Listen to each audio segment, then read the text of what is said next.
Today's episode is sponsored by the Positively Living Co-working Club. If you're inspired by the topics here but struggle to take action, join us. The Co-working Club provides resources and accountability focused on doing, not networking. Obligers and introverts, this is for you.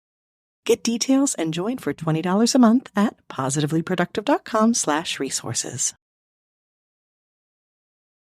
Rediscovering your identity after a major life shift is not about finding a new label or fitting into yet another predefined box. It's about embracing the evolution of who you are, integrating the lessons you've learned, and stepping into this new chapter, this new phase of your life with authenticity and purpose. As soon as they say those words, I think, oh my goodness, here we go. Buzzwords, Lisa. But it's so true. When you work from a genuine place of self-understanding and self-acceptance, you prime yourself for the best possible results. And even though authenticity and purpose are buzzwords, they are true words, and they are what you want to strive for. You're listening to the Positively Living podcast. I'm your host, Lisa Zaratny, founder of Positively Productive Systems and a productivity coach certified in positive psychology and stress management. Join me as we explore ways to live a more proactive, positive life with episodes on productivity, self-awareness, mindset, entrepreneur life, habits and systems, simplicity, fun, and more. I understand overwhelm personally as a multi-passionate entrepreneur, wife and mom to kids and cats, and as a caregiver. I'm here to help you choose what's right for you so you can do less, live more, and breathe easier. Sound good? Let's get to it. Welcome to the Positively Living podcast. I'm your host, Lisa, and today we're diving into a topic that's close to my heart: navigating the path forward after big life changes. It's something I've personally experienced many times, and I've come to both appreciate the growth it brings and respect the challenges it presents. We need to consider how to handle those next steps because, as the song says, change is going to come. And as the saying goes, the only constant is change. The extent of that change and how it unfolds can vary, sometimes feeling fairly minor and sometimes throwing us completely off balance, shaking the very foundation of who we believe ourselves to be. Think back to COVID-19. The pandemic, or at least the very beginning of it, since it has lingered for years, was a massive shared life shift. We all went through it, though our individual experiences varied greatly. It wasn't about being in the same boat in this case, but rather weathering the same storm with different resources, such as our health, our mindset, and our support systems. We all emerged from that storm changed. And many of us found ourselves grappling with the same question: now what? When the familiar ground shifts beneath our feet, we can feel lost and unsure how to move ahead. We're facing unfamiliar territory and decisions that we may feel unready for. But one of the biggest reasons we struggle after a major life change is the disruption of our sense of self and identity. Take, for example, caregivers who've lost a loved one and are trying to figure out what to do now that they don't have that purpose. Or parents whose children have flown the nest. I know many empty nesters who are trying to figure out what's next. When a central focus of your life suddenly changes, it's natural to feel adrift. Your identity as a caregiver or a parent was a core part of who you were and a core part of your day-to-day life. And it's not just the loss of the role. It's also about the sudden abundance of time, the expansiveness in your schedule that you didn't have before, and potentially the daunting task of figuring out how to fill it. Now, I don't know if my fellow multi-passionates feel the same way, but I have a list a mile long of things that can replace other activities that I've done. But still, making that choice of what's next, whether you have lots to choose from or haven't even thought about something to choose from, can be daunting. This is where the journey of self-awareness and self-discovery becomes crucial. It's about peeling back the layers and reconnecting with who you are at your core, independent of the roles you play. So, how do you embark on this journey of rediscovery? Here are 5 tips that will help you move forward. 1, allow yourself time and space to grieve and to respond naturally to what's going on. Change, even positive change that you have chosen, often involves a sense of loss. It's okay to grieve the life you had before, the roles you played, or the sense of self that feels shaken. It just feels different. Give yourself permission to feel those emotions, to respond naturally to them without judgment. And if you are grieving and you'd like more support, be sure to check out the Grief and Trauma playlist on the podcast page of the website. That's positivelyproductive.com/podcast. There are a number of playlists there. One of them is Grief and Trauma, and it has so many wonderful episodes about grief in its many capacities in our life. The second tip is to reflect and reconnect. Take time for introspection. You can start this process on your own with journaling, meditation, or simply quiet reflection. Go out into nature, take a walk, or sit somewhere, breathe deeply, take a moment to think. You want to tap into your inner thoughts and feelings. It's not only about how you feel about this change, which might include grief, but also about maybe why you've chosen this change or the possibilities that you could see in terms of what's next. It's staying open to those possibilities. And then it's time to reconnect with who you are. See, when you do that, you'll create this filter for the choices ahead. And it'll be a much simpler process so that you can decide and take action. You'll want to review your values, think about what brings you joy, list out your strengths and passions. Reconnecting with these core aspects of yourself will help you create a solid foundation as you rebuild. And one of the ways that you can do this, and it's something we do when we work together, is through workbooks that I use with my clients, like the Joy List and the Core Values Workbook. You can get those for free by going to the resources page of the website, positivelyproductive.com/resources, and look for the toolkit. Grab those workbooks and start the process.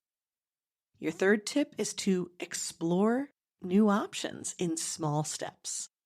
When you're shifting gears and moving into a new phase of life, when you're trying to figure out what those next steps are, you don't have to have it all figured out before you take the steps. As a matter of fact, it's more effective if you take action before you have a complete plan. It allows you to course correct and make adjustments that you couldn't without the information you're going to get by taking action. It allows you the benefit of exploration and experimentation. This is the time to try new activities, learn new skills, and maybe even revisit old hobbies you may have abandoned. You might be surprised at what resonates with you now. You could be drawn to new things completely or welcome aspects of who you used to be in a whole new light. These experiences provide incredible data to help you further develop a plan going forward. Tip number 4 is to seek support. When we go through something big, especially if it's a devastating loss or something that we may feel shame or guilt around, we tend to go it alone. We turn in on ourselves, and I can understand that. I've done it. But if you remember one thing from today's episode, and one thing only, please let it be that you do not have to go it alone. Finding others who've gone through similar experiences or who know how to support you specifically in what you're going through can be incredibly helpful in helping you heal and move on and do so at a faster pace. There are a number of options for you to choose from, and that might depend on the type of change you're going through. You can reach out to friends and family for commiseration and assistance in daily tasks, or work with a therapist or coach who can provide very specific guidance and support. You can also join groups or communities, online or in person, if you feel comfortable doing so. Keep in mind that when you seek help, you'll want to select the kind that makes the most sense for you and also feels the most comfortable for you right now at this time. When it comes to people you know, you may not always be able to fully share what you're thinking and feeling. What you're experiencing may not be something that they're familiar enough with or that they'll be able to handle. But you may be able to ask them for support in other areas of your life that will help you overall in this process.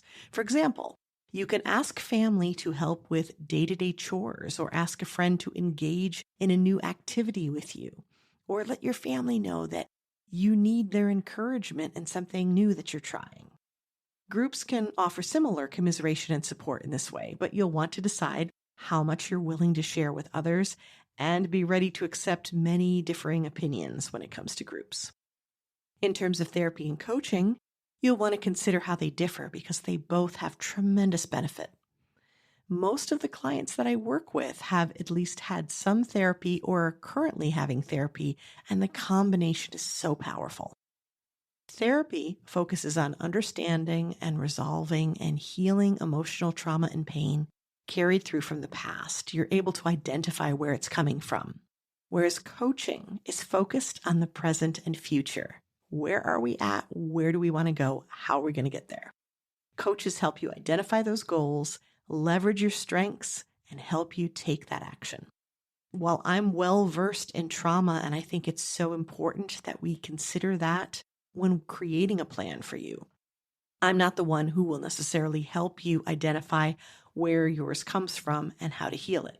However, I am the one to help you move forward with a specific action plan to help keep you accountable and to do it in a way that's really going to work for you and be sustainable. Tip number 5, embrace the journey. That sounds cliche, but really it's so important. This is not a destination. It's a journey. It's next steps. Next steps are exactly that. Only the next steps. And you don't know what's coming beyond that. And in a way, that can be so exciting. You don't have to know the details to know the general direction you want to go. And you definitely don't have to do it perfectly. So why not embrace that? There'll be ups and downs, moments of immense clarity, and then moments of utter confusion. Embrace this process, be patient with yourself, and trust that you'll emerge from this with a stronger sense of self and very likely an even better person than you already are. Rediscovering your identity after a major life shift is not about finding a new label or fitting into yet another predefined box. It's about embracing the evolution of who you are, integrating the lessons you've learned, and stepping into this new chapter, this new phase of your life with authenticity and purpose. As soon as I say those words, I think, oh my goodness, here we go. Buzzwords, Lisa. But it's so true. When you work from a genuine place of self-understanding and self-acceptance, you prime yourself for the best possible results. And even though authenticity and purpose are buzzwords, they are true words, and they are what you want to strive for. We've talked about them on the podcast in wonderful, delightful ways with very funny and true and authentic people. So be sure to check the show notes. I've added some other links to episodes on authenticity and purpose that you will definitely want to catch. I've had the honor of helping many clients through big life shifts like caregiving for a spouse, finding a balance between family and building a new business, and finally writing a book that was on the want-to-do list for years. By the way, she wrote that one book and prepped for 2 more within 9 months of working with me. Even though these events and people are distinct, the process is similar. Do you remember the 5 W's and the H? Who, what, when, where, etc.? We start with assessments to understand who you are strengths, personality, tendencies, passion, preferences. We look at what you're doing, tasks, routines, habits, systems, and when you're doing them, schedules, calendar, energy mapping. Then we review where, your environment, spaces and places inside and outside, whether you're in a home or office, online, offline. And then next we review and reconcile why you're doing all this, your purpose and your goals. And all of that culminates in the how. This is where we bridge the gap between where you are and who you are and where you want to be with a personalized productivity plan. The result is holistic and sustainable. It's an approach to being productive that creates space in your life, reduces the stress in your life, and helps you learn to take action and explore your options in a way that truly feels good to you. How does that sound?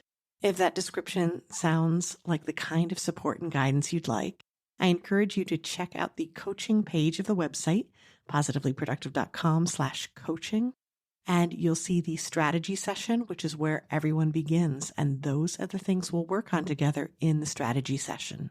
If you're curious about the nature of coaching, you have more questions, and you want to see if we're a good fit, I highly encourage you to book a free discovery call, which will already begin the coaching. You will get so much value out of that call and feel so much better once we're done. It's definitely worth booking. As I wrap up today's episode, keep in mind that self-awareness, self-acceptance, and a willingness to explore will take you so far.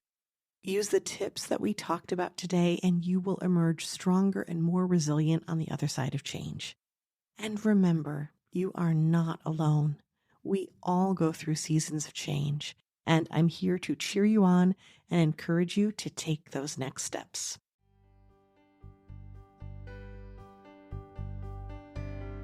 Thank you for joining me today. Your time is precious and limited, and I'm honored you chose to spend it with me. If you have feedback, questions, or want to schedule a chat, head to positivelyproductive.com/connect. And if you are looking for any of the resources referenced on the podcast, from books to products to training and more, go to positivelyproductive.com/resources.